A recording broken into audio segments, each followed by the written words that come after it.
接话。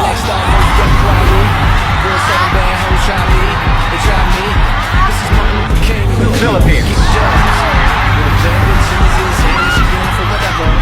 Venezuela,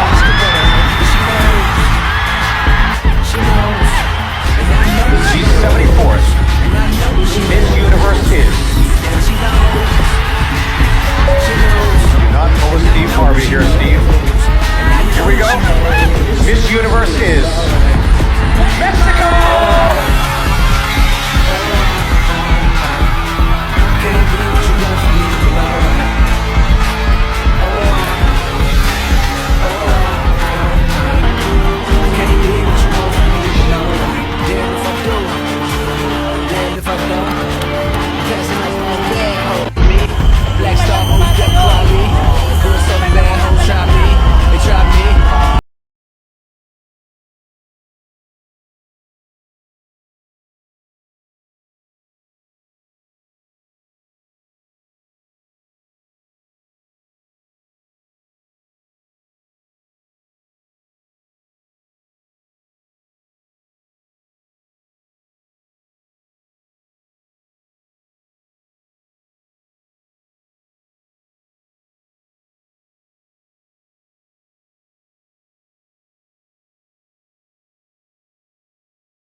So mga kapolitika, mainit pa rin na pinag-uusapan dito sa social media itong mga viral na mga post at mga caught on cam na mga scene doon sa Miss Universe 2025 kahapon na ginanap dito sa Bangkok, Thailand.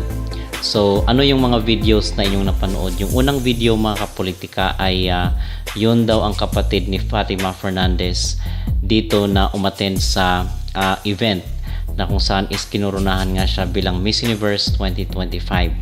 And then yung 'di ba pag kapatid ka and then nag-cheer ka dapat doon sa venue kasi tinatawag na dapat kabahan ka kung ano yung mangyayari, sino yung susunod na tatawagin.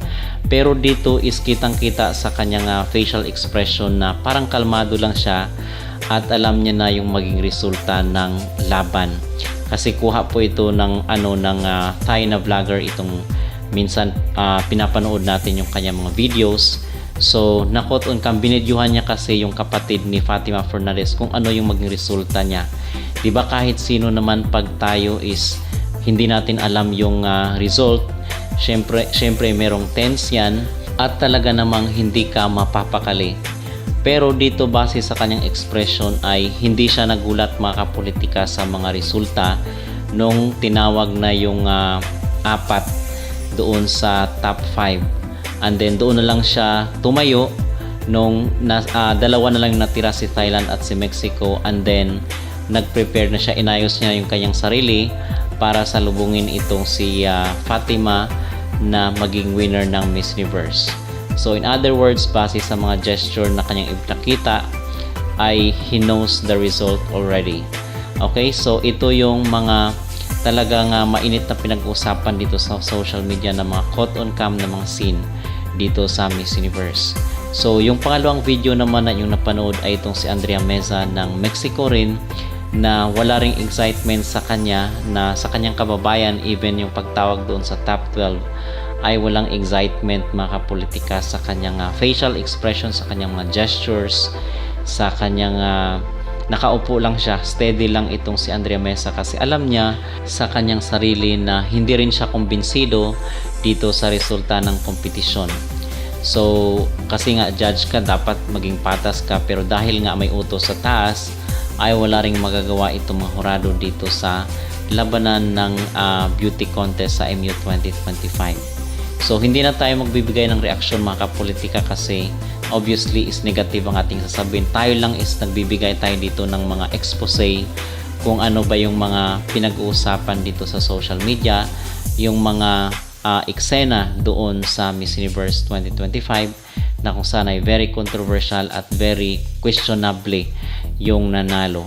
So yon ang pinaka-latest na update, pinaka-latest na pinag-uusapan ng ating mga netizen dito sa mundo ng social media, na kung saan is na caught on cam itong kapatid ni Fatima na walang ka-reaction mga kapolitika, na kung ating i-analyze ay tila ba alam niya na ang magresulta ng labanan.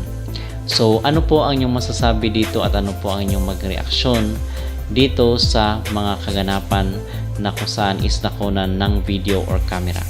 Mag-comment down below at huwag kalimutang mag-like at mag-subscribe na rin kayo para updated kayo sa ating mga latest issue.